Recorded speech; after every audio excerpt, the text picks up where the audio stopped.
Welcome back to the channel. We're out in our little DIY 6x12 greenhouse. I wanted to share today how I am reusing my compost heating system and my little solar powered water pump. I showed how my compost is being used, and we have sunflowers, sunchokes, and tons of melons and all types of squash coming up out in our 50-foot trench of compost there. But as you can hear, we got a little bit of rain. I do not want to take a camera out there. I took a quick shot outside as the rain started so everybody could see all those plants.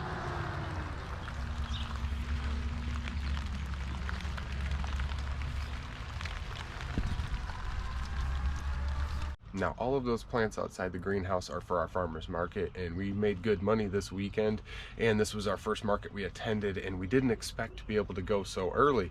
We went from 40s last week into 90s and 104, 105 heat indexes on some of those days last week, and we were just not prepared for that. We had lost tons of radishes. We lost 20 to 30 pounds of radishes due to going to seed. They all bolted on us. We lost basically every crop that we had in our large greenhouse, basically in the ground. So everything went and bolted on us. Inside or outside of a greenhouse, there's no stopping that kind of heat. But we have a lot of success with our potted plants and all of our starts. We sold a lot of heirloom tomatoes, some figs, lots of gojis, and just tons of herbs and perennial plants. And we love to help our community out and do our business at the same time. So we are sharing all of our cool plants and all of these heirloom varieties. Now, I'm not just out here today talking about our market. I have all of these plants inside that are just basically germinating in this little hot box. I have all of these different varieties, and I just kind of break these apart.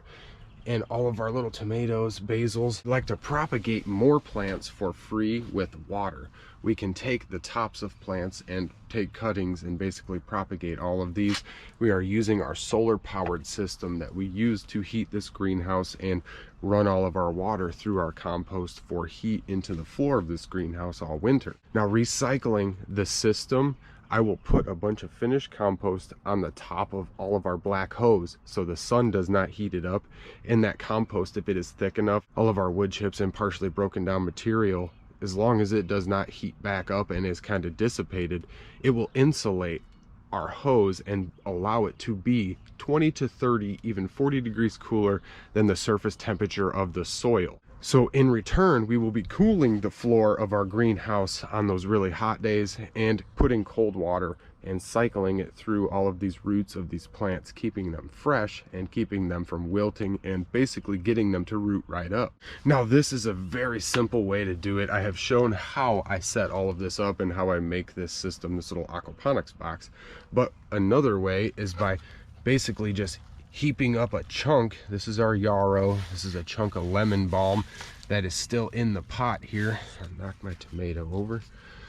This is still in the pot, but I was just soaking it in here, so we will be able to make several plants out of all this. Nice little bushes of lemon balm people can buy and start themselves.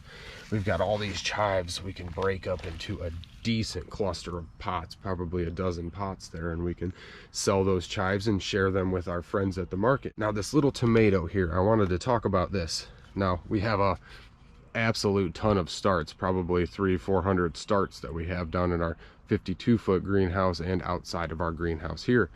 Now, once these start to get too tall on us, we want to kind of cut these and shorten it down, because at this first set of true leaves, I had already plucked off the original set of leaves that came off. So at this first set, we will have a node that will throw off new growth. We will be able to cut it. We try and have a nice clean cut there. I will set this back and leave this in the shade for a few days so it can kind of regenerate here. So we're left with the top and the bottom of the plant that will rejuvenate itself, and we are going to rejuvenate this top of the tomato plant by simply sticking it into the water and kind of just letting it do its thing. These have been in here for about a week. We got some really cool root growth. I don't want to damage them, but that is pretty darn cool. Now, these are big black crim tomatoes. They don't look the healthiest because they were starting to die off in our pots because the pots were not big enough. So I cut the whole top of the plant, rejuvenated the bottom, just like I'm doing with this. And we've got all of this root growth. I'm gonna check this other one out. Oh yeah. Got real decent root growth out of that there. That's pretty darn cool. I'm gonna set that back in there and kind of just work it back in there. I always just push my hands in first, and then the plant will just kind of fall right in, and then you don't damage any roots. Usually you're not putting plants with roots into this medium. Usually you're sticking just straight cuttings, which slide right in very easily. Everything in here always rejuvenates pretty quickly because we have our shade cloth. So this is a little protected from the hot sun. It stays nice and warm in here, and we're able to keep that water cool, which is very consistently the same temperature. It's almost like we're using geothermal when we bulk up all that compost, so we can maintain that steady cool temperature for all of these plants. I just wanted to share this easy method for propagating, and propagating in water is much easier than trying to propagate into soil and misting. So we like to use this method because it's pretty foolproof, and we can propagate out a lot of plants at the same time, and we can fit a lot in one little space. And after they start to root, we can pot them out and have a whole fleet of plants ready to go within a week or two. And that is very crucial for us at our market, so we can continue to produce all of these plants and we don't run out of our produce. And we will be able to basically cut all of these once they start to grow. This basil loves water, so basil will grow very quickly in this nutritious water. We have our little mosquito fish down in this little reservoir here, so we will be able to continue the nutrient flow, which doesn't have to be very heavy because all we're doing is rooting these up. We're not continually growing these, so I'll be able to get all of these started and possibly be able to harvest some fresh herbs and some cut herbs to sell at our market before our herbs will be ready outside of the greenhouse. I just want to thank everybody for watching these videos and checking this out. I really wanted to share how I'm recycling every system I have and how I basically used every part of this compost heating system. We had all that free heat, spread all that compost out. We have good plants sprouting up in it. We have all of our sunflowers that have sprouted up, and they're 3 or 4 inches tall already. So I am planting my green beans